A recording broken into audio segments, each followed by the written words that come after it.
네덜란드 하면 어떤 이미지가 떠오르세요? 전 새롭고 기발한 아이디어가 가장 먼저 생각난답니다.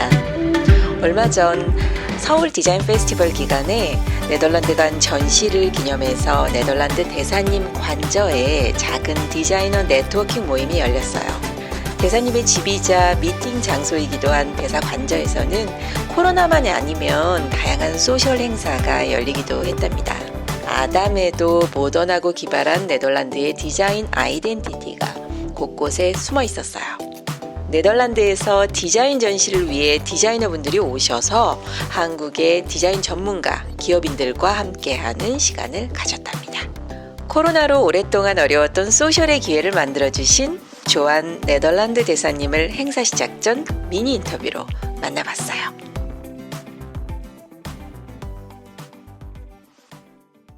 Can you introduce about those, generally your idea of the interior design in your home?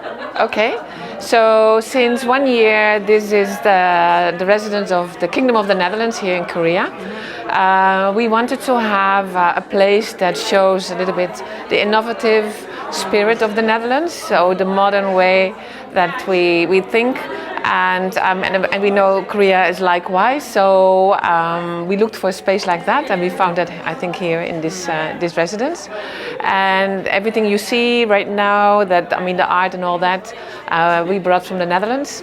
So there are Dutch artists here who exhibit their work, but also the furniture and everything that we wanted to make it a showplace of the Netherlands. Yes. So, for example, which products or this is a very famous one. That's the confetti clock of Martin Baas. That is the confetti clock. So it really shows every minute is being made with the confetti, and it's also a lamp. But it comes with an app, and it's very, very attractive. And I must say, when I have a lunch or a dinner, it really attracts a lot of attention. So I don't have it behind me. It's always at the side, because otherwise people just continue to watch it. But it's very innovative. Martin Baas was obsessed by time, or he is obsessed by time, and he does a lot of artwork with clocks, with time.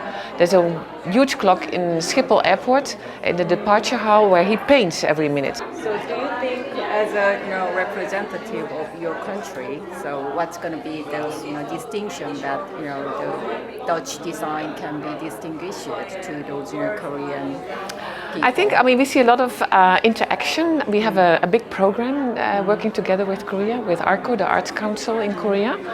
I think that the Koreans are attracted by the Dutch unexpected way, the experimental way that Dutch artists or designers are approaching their work. Sometimes there's some humor, tongue-in-cheek kind of things, but sometimes it's very pragmatic, and usually it's experimental, very simple. So it's the unexpected is there. I don't know. Apparently there's an interest, and we try to accommodate to bring them together. So Korean artists working in the Netherlands and Dutch artists here, but we also see architects working here and the other way around. Your students are studying in the Netherlands and architecture, and then they stay working for a Dutch company and then coming back here doing projects here. So there's a lot of interaction happening. Okay. Yes. So creating this kind of networking for those design industry itself, what kind of collaboration between Korea and Netherlands are you expecting?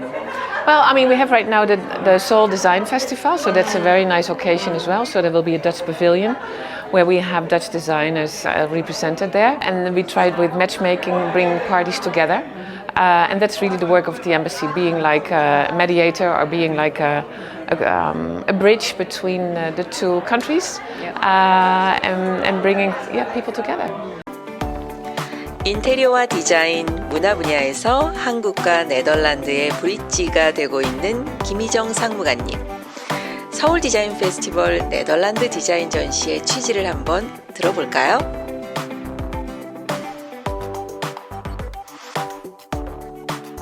프로젝트에는 어떤 주제로 나오셨나요?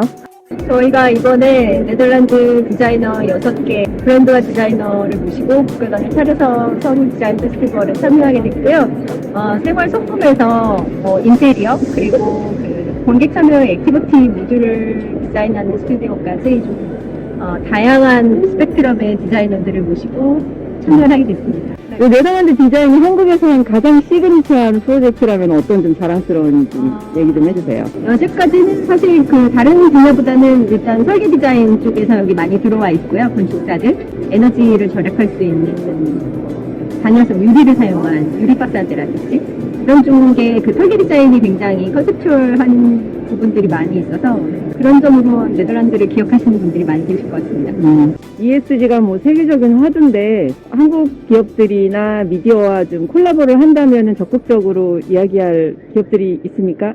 요청이 받는 기업들로 찾아서 연결하도록 하겠습니다.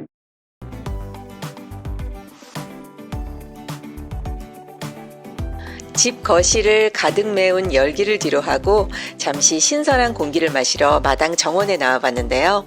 네덜란드 인테리어 디자이너 수잔 타이센님과 막힘없는 대화의 시간을 가졌답니다. 디자인 철학과 디자이너가 고객을 만나는 깨알 노하우까지 추위도 잊었던 대화 속으로 함께 들어가 보실래요? Dutch design. Actually, the most famous, Dutch person in Korea is, who he is. Huizedink.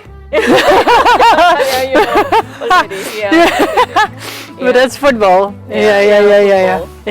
But the way of those, Dutch people have in their business might be similar. Very honest. Yeah. And he always, very honest. yeah, Sometimes it's quite too honest. Yeah. That's I'm so surprised. yeah. But I'm like that Immediately too. say no. Yeah. Yes. No. Yes or no. Yeah. Yeah. But in the beginning. Yeah. They judge every aspect in Yeah. the beginning stage.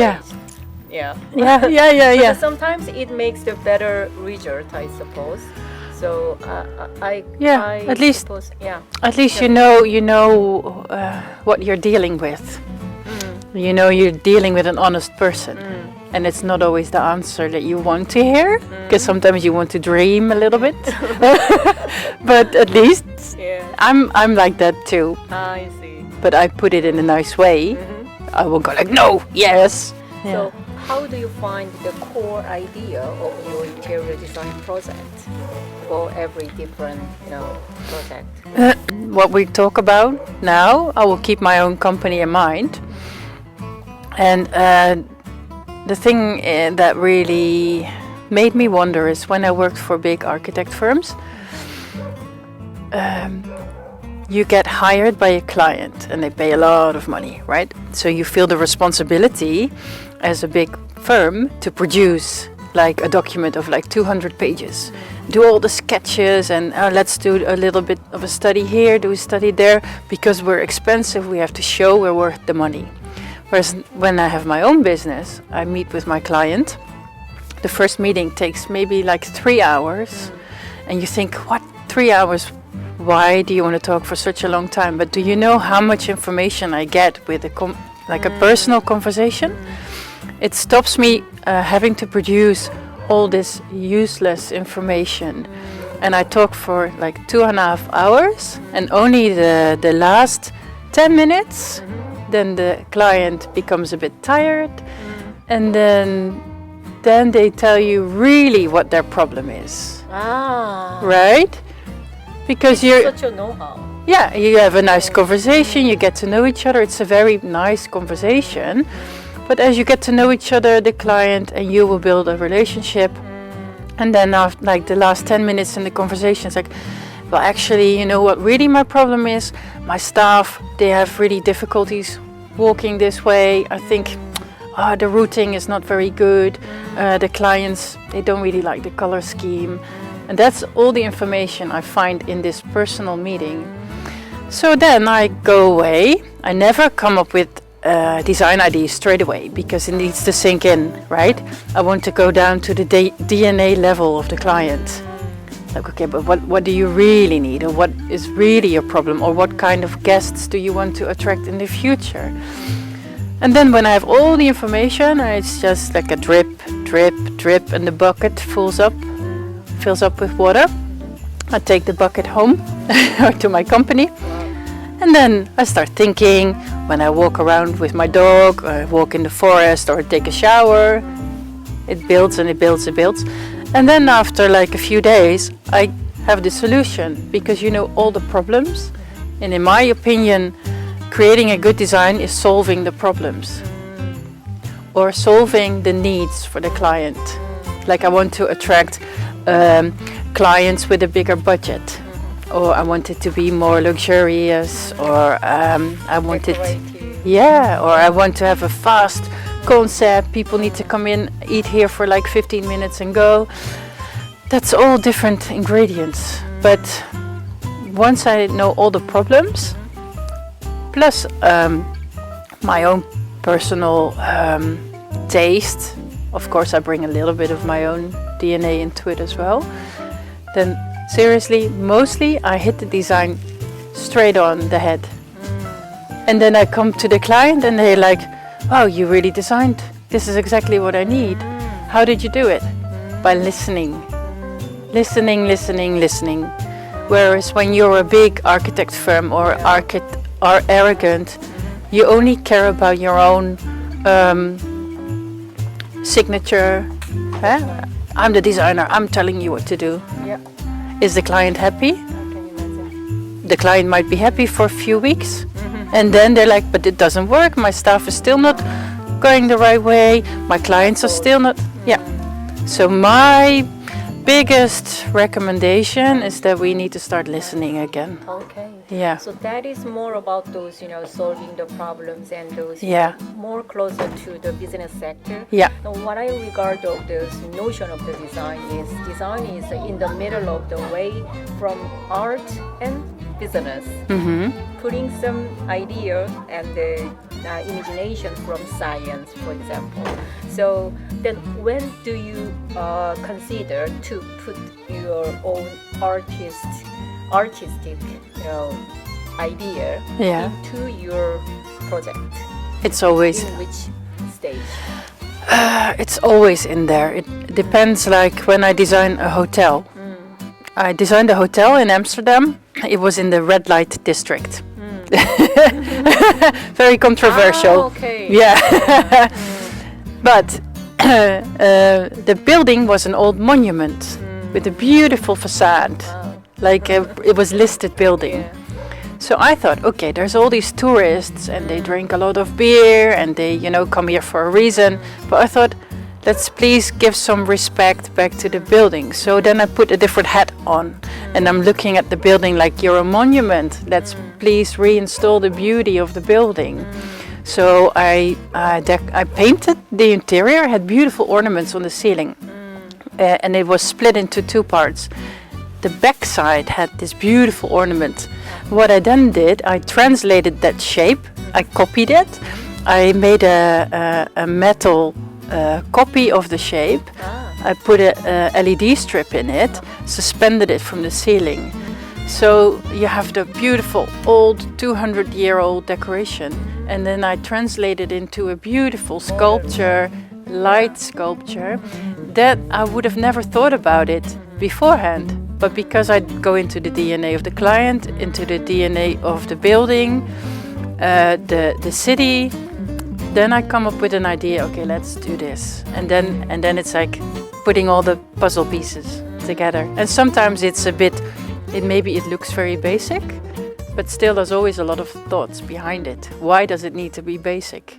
Yeah. So can you share your idea about those, international interior design trend for the next year, new year, 2023? Well, I think that Northern European design is becoming more popular. And I've designed projects in Korea and China, Brazil, all over the place. But we live in such a fast world right now, and people really want to be on social media, and everything has to be fast, and it changes tomorrow is a new trend. It's almost too fast. I think what the trend should be, when I speak about myself as a Dutch designer, is creating that envelope that really fits with the rest of the interior. Interior can be people, it can be products, but to create more balance, and also because the world is more worried about eco-friendly materials, recycling. ESG management. Yeah. Durability, not throw everything away. So I think the job as an interior designer is to create an envelope that lasts and that you only have to change a little item and then you feel like, oh, it's a refreshment. Yeah, but focus on the steadiness of many years to come and not on the fast lane. Yeah. Oh.